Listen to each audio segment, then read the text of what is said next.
Hello friends. इस video में हम डिस्कस करेंगे critical appraisal of +2 business study and accountancy curriculum. तो फ्रेंड्स, वीडियो शुरू करने से पहले एक छोटी सी रिक्वेस्ट है कि अगर वीडियो अच्छी लगी हो तो इसको लाइक करें और कमेंट करें।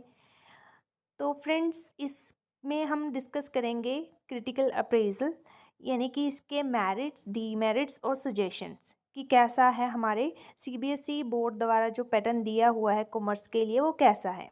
ठीक है, ये देखने में अजीब लगेगा, मतलब थोड़ा स्टफ लगेगा याद करने में, लेकिन अगर हमें चैप्टर्स याद है ना, मतलब हमने पढ़ा है कि ये चैप्टर है, कॉमर्स स्टूडेंट के लिए बिल्कुल भी टफ नहीं है। तो बस हमें ध्यान से सुनना है। ठीक है, तो नेक्स्ट चलो हम शुरुआत करते हैं।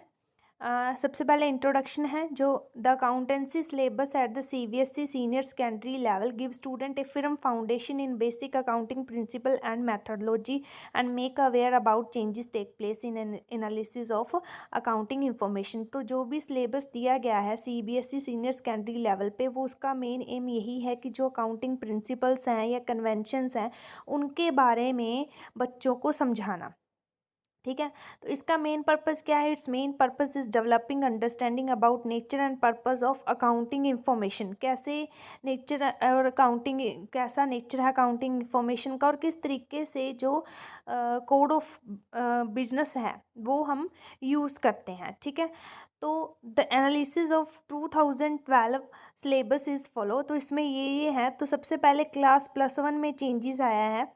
तो क्लास +1 के सिलेबस में क्या चेंजेस आया? जो यूनिट है इंट्रोडक्शन टू अकाउंटिंग, ठीक है, वो क्या होगी? पहले 7 मार्क्स की थी, अब 5 मार्क्स की कर दी, यानी कि 2 मार्क्स की रिड्यूस कर दी। नेक्स्ट है डेप्रिसिएशन रिजर्व एंड प्रोविजन, जो है इज रिड्यूस्ड बाय 4 मार्क्स। जो पहले 8 मार्क्स का था, 12 मार्क्स का था, अब 8 मार्क्स का है। और एक चेंजेस हुआ, accounting for bill of exchange is decreased bye 2 marks. ठीक है, तो ये चेंजेस हुए थे +1 में। अब इसके मेरिट्स देख लेते हैं कि जो चेंजेस हुए उसका क्या फ़ायदा हुआ। तो सबसे पहले है कि जो हमने डेप्रिसिएशन को वेटेज दी है, रिजर्व एंड प्रोविज़न और बिल ऑफ एक्सचेंज को, ठीक है, जो इनमें हमने रिडक्शन की है उसको हमने प्रोजेक्ट वर्क से कंपनसेट कर दिया। अब बच्चों को हमने प्रोजेक्ट वर्क दे दिया। तो ये एक मेरिट है कि थियोटिकल वर्क की जगह हमने क्या दे दिया, प्रैक्टिकल कोई प्रोजेक्ट वर्क हमने दे दिया। नेक्स्ट है हमारा जो पार्टनरशिप फंडामेंटल है वो इंक्रीज हो गया 5 मार्क्स से। तो इसमें मतलब डिटेल्ड इंफॉर्मेशन एक बच्चा स्टडी कर सकता है पार्टनरशिप के बारे में। ठीक है, तो इसलिए इसका बेनिफिट है। नेक्स्ट है जो रिकंस्ट्रक्शन ऑफ द पार्टनरशिप है, उसको हमने 5 मार्क्स से क्या कर दिया, एडिशनल 5 मार्क्स से हमने उसको और बढ़ा दिया, यानी कि एडिशनल 5 मार्क दे दिए। तो उसके लिए भी क्या है कि उसको इस कंसेप्ट को भी बच्चा अच्छे से डिटेल्ड में सीख लेगा। ठीक है, नेक्स्ट है inclusion of revised balance sheet as per schedule 6 and international financial reporting standard provided latest knowledge to student. और ये जो है इसको भी हमने ऐड कर दिया है। ठीक है, तो ये क्या है, जो IFRS स्टैंडर्ड है वो क्या प्रोवाइड करता है, लेटेस्ट इंफॉर्मेशन स्टूडेंट को प्रोवाइड करता है। नेक्स्ट फ्रेंड, हम इसके डीमेरिट्स देख लेते हैं। Financial statement for sole proprietorship reduced by 10 marks. जो फाइनेंशियल स्टेटमेंट है सोल प्रोप्राइटरशिप के लिए वो 10 मार्क्स से हमने कम कर दी है। इसका मतलब ये है कि बच्चों को the student will not get a sufficient knowledge for their chapter.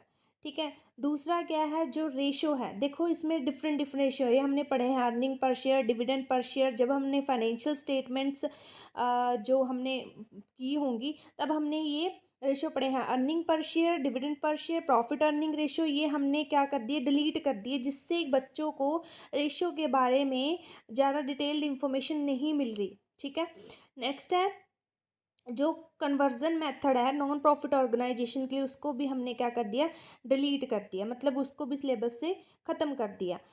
तो ये इसके डीमेरिट्स हैं जिसकी वजह से बच्चों को डिटेल्ड इन्फॉर्मेशन नहीं मिल रही। ठीक है, बस यही है कि डिलीट कर दिया, इसका मतलब वो कंसेप्ट नहीं है, हम उस कंसेप्ट को हम फर्दर जो है हमारी ग्रेजुएशन में पढ़ेंगे। ठीक है, नेक्स्ट है सुजेशन।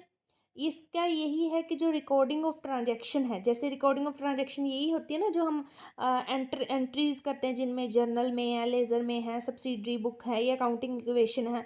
अब वो क्या है, सजेशन ये कि इनको इंक्रीज़ करना चाहिए, क्योंकि ये तो बेसिक कंसेप्ट है कॉमर्स के। अगर यही नहीं पता होंगे तो हमें कैसे नॉलेज मिलेगी एक बच्चे को, ठीक है, इंक्रीज़ करनी चाहिए। दूसरा है कि जो फाइनेंशियल स्टेटमेंट है, ठीक है, for the sole proprietorship should be increased. जैसे हमने पीछे पढ़ा ना कि उसको रिड्यूस कर दिया है, तो इसको क्या करना चाहिए, इंक्रीज़ करना चाहिए, ताकि बच्चे को फाइनेंशियली कैसे हमने फाइनेंशियल स्टेटमेंट बनानी है, उसको में कैसे इन्वेस्ट करना है, उनके बारे में प्रॉपर जानकारी मिले।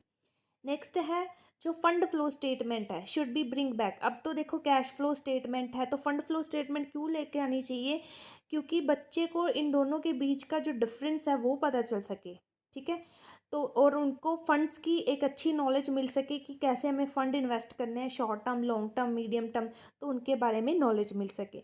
नेक्स्ट है प्रोजेक्ट वर्क है, should be made more elastic, उसको ज़्यादा रियल बनाना चाहिए, ताकि बच्चों को जैसे कि प्रोजेक्ट वर्क में हमें कुछ प्रैक्टिकली देना चाहिए कि ठीक है, जैसे कोई बैंकिंग ट्रिप है, तो इस तरीके से करना चाहिए कि उनको ज़्यादा इंफॉर्मेशन मिले। नेक्स्ट है जो रोल ऑफ टीचर है, शुड बी डेवलप, ठीक है, एक्सप्लोरेटरी स्किल्स अमंग स्टूडेंट, तो बच्चों के अंदर एक्सप्लोरेटरी स्किल की, एक्सप्लोर करने की, ठीक है, जो स्किल है वो बढ़ाए, तो इस रोल ऑफ टीचर ऐसा होना चाहिए। अब कंक्लूजन में हम यही लिख सकते हैं कि जो एक अच्छा सिलेबस है, जो एक गुड सिलेबस है, वो हमें प्रोवाइड करता है होल इन्फॉर्मेशन, ठीक है, एज वेल एज जो सिलेबस है वो क्या होना चाहिए, डायनामिक होना चाहिए, कि जब हमें टाइम टू टाइम नीड लगे कि हमें चेंज करने की ज़रूरत है, तो हम उसको मॉडिफाई कर सकें।